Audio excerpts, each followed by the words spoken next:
Bonjour à toutes et à tous, bienvenue sur Éducative. Alors aujourd'hui, on va approfondir une notion.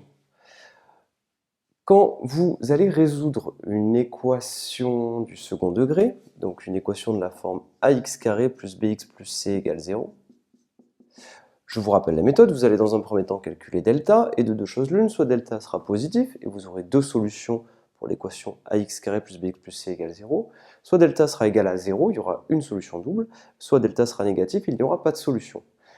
Vous aurez évidemment les tableaux de signes de ax carré plus bx plus c, mais surtout vous allez avoir une nouvelle notion, c'est que vous allez pouvoir factoriser ax carré plus bx plus c. C'est-à-dire que maintenant, ax carré plus bx plus c, quand delta est positif, il est factorisable. Pourquoi? On peut déjà le sentir. Vous voyez bien que ax carré plus bx plus c égale 0, quand delta est positif, a deux solutions. Ces deux solutions, on les connaît, ce sont x1 et x2. D'accord? x1 et x2 qui sont distinctes. Ça, tout le monde s'en souvient. x1, vous connaissez les valeurs. x1, vous savez que ça fait moins b moins racine de delta sur 2a. Je l'écris un peu vite. Et de l'autre côté, vous avez x2 qui vaut moins b plus racine de delta sur 2a. Jusque-là, pas de difficulté, ce sont des choses qu'on connaît. Mais pour bien comprendre les choses, quand vous avez cette valeur-là et que vous la remplacez dans ax carré plus bx plus c, eh bien, le résultat que vous obtenez, c'est 0, parce que x1, c'est une solution de l'équation. Pareil pour x2, quand vous remplacez dans ax carré plus bx plus c, vous remplacez petit x par x2, qui est égal à cette valeur-là, le résultat que vous obtenez, c'est 0.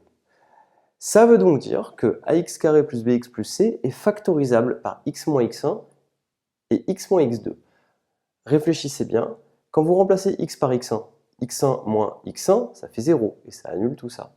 Quand vous remplacez x par x2, x2 moins x2, ça fait 0, et ça annule tout ça. Donc vous voyez bien que cette expression-là a pour solution x1 et x2. Quand je remplace x par x1, x par x2, eh bien on trouve 0. Réfléchissons aussi à cette quantité-là, à x carré. Regardez, si on développe en utilisant la double distributivité, si on observe juste x fois x ça fait x au carré, mais il faut qu'on multiplie par a pour que ça fasse bien ax carré.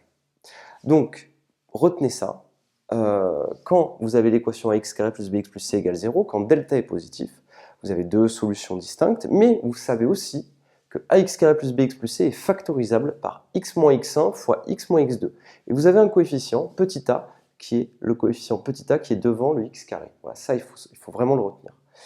Mieux que ça, maintenant vous avez une nouvelle expression qu'il faut connaître. Rappelez-vous, x carré moins sx plus p, vous l'apprenez par cœur, x carré moins sx plus p, s, ça correspond à la somme des deux racines, les racines c'est les solutions qui sont là, et p, ça correspond au produit des deux racines, d'accord? Donc, pour s'en rappeler, vous retenez la phrase x carré moins sx plus p, vous vous rappelez aussi que si vous développez tout, eh bien, ax carré, vous le retrouvez ici, ax carré, donc le coefficient qui est là, c'est le même que celui qui est ici. Donc maintenant, si on doit résumer, quand delta est positif, vous avez deux solutions distinctes, qui sont x1 et x2, moins b moins racine de delta sur 2a, moins b plus racine de delta sur 2a. Mieux que ça, vous pouvez factoriser cette expression-là par x moins x1 fois x moins x2. Et on n'oublie pas le petit a, ce petit coefficient qui est le coefficient qui est devant x carré. En effet, quand on développe et qu'on utilise la double distributivité, x fois x ça fait x carré, il faut qu'on retrouve le a qui est là. Dernière chose,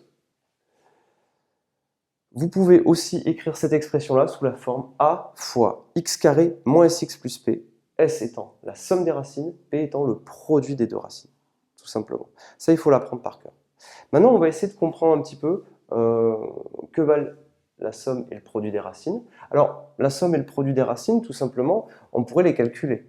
Donc, je vais effacer et je vais juste vous donner la valeur quand on calcule la somme et le produit des racines. Et vous allez voir, c'est très simple. Alors, vous pouvez les apprendre par cœur ou vous pouvez les retrouver très facilement, mais il faut l'avoir déjà fait une fois. Alors, on peut en savoir un peu plus sur que vaut S, la somme des racines. Ben, S, c'est x1 plus x2. Attention, c'est quand delta est positif. Hein. Donc là, on fait un petit complément. x1 plus x2, ben, c'est moins b moins racine de delta sur 2a, plus moins b plus racine de delta sur 2a. Qu'est-ce qu'on obtient? Racine de delta sur 2a et moins racine de delta sur 2a, ça fait 0. Et on obtient moins b, on obtient moins 2b sur 2a. Ça fait au final moins b sur a. Et ça, vous pouvez l'apprendre par cœur. La somme des deux racines, x1 plus x2, vaut toujours moins b sur a. À savoir par cœur. Quand vous faites le produit, p, x1 fois x2, eh bien, quand vous faites le produit de vos deux racines, vous allez faire la même chose. Vous allez faire moins b, moins racine de delta sur 2a, multiplié, je me décale, par moins b plus racine de delta sur 2a. Et là, vous allez utiliser une identité remarquable. Vous voyez, là vous avez a moins b, a plus b. Donc ça nous fera moins b sur 2a au carré, moins racine de delta sur 2a au carré. Maintenant, il nous reste à faire ce calcul. Alors, si vous ne l'avez pas bien compris, c'est moins b sur 2a moins racine de delta sur 2a, et moins b sur 2a plus racine carrée de delta sur 2a. Et on utilise l'identité remarquable a moins b fois a plus b égale, je vous l'écris ici, hein, si vous vous en souvenez plus, a moins b fois a plus b, tout le monde le sait, ça fait grand A carré moins grand B carré. Alors maintenant, il faut détailler ça pour savoir exactement combien ça vaut. Donc, moins b sur 2a, le tout au carré, ça va nous donner b au carré sur 4a carré. Moins et moins plus, b au carré, 2a fois 2a, 4a carré. Moins racine de delta sur 2a, le tout au carré. Donc ça nous fait, racine de delta au carré, ça fait delta sur 4a carré. J'avais oublié le petit carré ici. Maintenant, on va détailler, vous savez combien vaut delta. Donc on va tout mettre sur 4a carré. Delta, ça vaut b au carré moins 4ac. Donc on écrit b au carré moins b au carré moins 4ac, entre parenthèses. Et on obtiendra notre résultat. B au carré moins b au carré, ça fait 0. Moins et moins plus, ça nous fera 4ac sur 4a carré. On peut simplifier, je me décale pour que vous puissiez finir de voir. On peut simplifier par 4 et on peut simplifier par a. Et ça nous donnera au final c sur a. Je vous laisse regarder ça de plus près.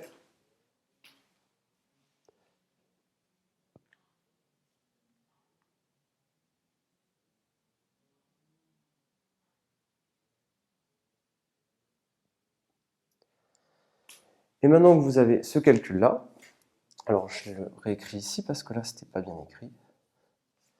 Ici, vous aviez b au carré sur 4a carré. Donc, une fois que vous avez ce résultat-là, vous vous rappelez juste que au final, x1 et x2, vous les avez. x1 plus x2, vous les calculez.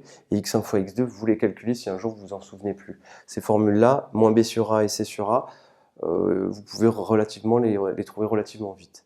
Alors, maintenant que vous avez ça, eh bien ici, vous pouvez le compléter. Vous pouvez écrire avec S égale moins B sur A et P égale C sur A. Voilà. Donc ce petit calcul-là, juste pour vous dire que vous pouvez facilement le retrouver. Quel sera l'intérêt? Eh bien, dans les exercices A, B et C, ça sera des valeurs numériques qui seront données, et donc vous aurez très facilement accès à toutes ces quantités-là très vite. Et ça vous permettra de faire des calculs très rapidement. On va le voir dans des exercices en exemple. Alors, qu'est-ce qui se passe quand delta est égal à 0? Quand delta est égal à 0, il y a une solution double. Qu'est-ce que ça veut dire? Ça veut dire que quand je remplace x par x0, x0, je vous rappelle que ça va aller moins b, je vous le réécris, hein, ça va aller moins b sur 2a.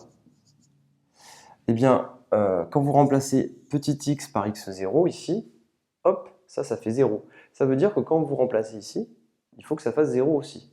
Et quand vous développez ça, vous voyez bien que le terme en x carré, x moins x0, si je développe, eh bien, j'aurai un x carré ici. Et moi, je veux ax carré. Donc, c'est pour ça qu'il y a un a ici. C'est pour ça qu'on s'en souviendra. Maintenant, rappelez-vous bien, quand x0,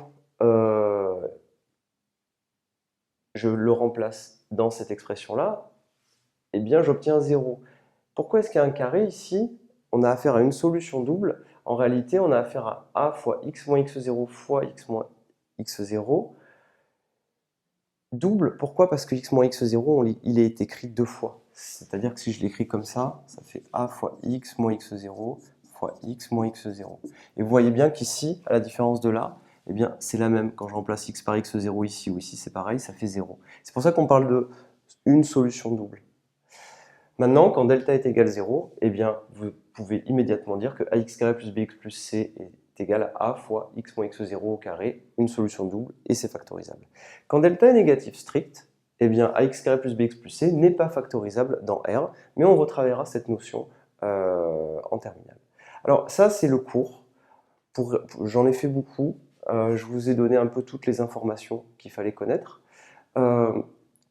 Évidemment, on retrouve hein, quand on construit la parabole, quand delta est positif par exemple, eh bien on les retrouve ici, x1 et x2, d'accord? x1 ici et x2 ici. Vous voyez bien que l'image de x1 par la fonction c'est 0, et là aussi. Donc on coupe l'axe des abscisses deux fois, en x1, en x2. Et ici, pareil, on coupe l'axe des abscisses qu'une seule fois. Voilà. Donc ce qu'il faut bien connaître, c'est tout simplement les factorisations. Cette formule-là, vous retenez x carré moins sx plus p, s somme des racines, p produit des racines, et puis ces valeurs-là, en faisant les exercices, vous les apprendrez, mais si jamais vous vous en souvenez plus, ben vous réécrivez la somme et le produit des racines, et ça se fait relativement vite. Une petite identité remarquable s'utilise à chaque fois. On va faire des petits exercices là-dessus. Il y en a plein qui peuvent permettre de faire des exercices où on fait des calculs très rapidement. Je vous remercie et à très bientôt sur Éducative.